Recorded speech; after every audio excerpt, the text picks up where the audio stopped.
هفريزي گشتی یه دسته بلند یا دانستاندن سوریه ریاض حجاب و دکتر عبدالحکیم بشار لگل هفت اندامین دن دسته خواج کار کشاند. بکو سدمن وکشاندن دیار ببن. لگور جدرن دو اپوزیسیون سوریه ده کو روژا دوشمه 20 مه هر یک جی ریاض حجاب و دکتر عبدالحکیم بشار، سالم المسلط، سهير العتاسي، رياض نعسان آغا، لواء عبد العزيز الشلال، مقدم ابو بكر، رائد ابو اسامه و سامر حبوش دسته خواج کار کشاند. بکو سدم دیار ببن. وکشاندن هفريزي گشتی دسته بلند یا دانستاندن سوریه ریاض حجاب تکو پشتی او نهات وخوندن جبو کنگره ریاض دو. ریاض حجاب داخوینی که در راگهاند کو جدست پیکا سال 2015 و پشتی از هاتم نشان کرن وک هفريزي گشتی دسته بلند یا دانستاندنان ما برپرسیاتیا دوزا گل سوریه خست سر ملی خوا. کو گل سوریه لدیجی ستمکاری رابون و ام لسر پرنسیپین شورش سوریه مان د پارسان خاک سوریه و دزگهن ویده. و ما کار لسر دامزراندن سیستم که تیده همو آلین سوریه بجدار ببن بیکو رولا بشار اسد تیده هبه کر.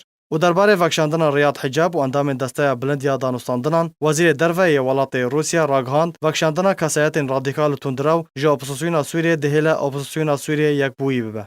کنگره ریاض دو سبا روژا چهارشنبه تیل دارخستن و 144 کسایتی جا اپوزیسیون سوریه جا پلاتفورم قاهره و مسکو و هفپیمانی اپوزیسیون و دسته هماهنگی و هفته کسین سربخوا جا اپوزیسیون سوریه بجدار دبن. و جالی خواه انجمن اجتماعی کرد لسوریه به فرمی بجدار کرنا خواه ده کنگره ریاض دو دا راگهاند.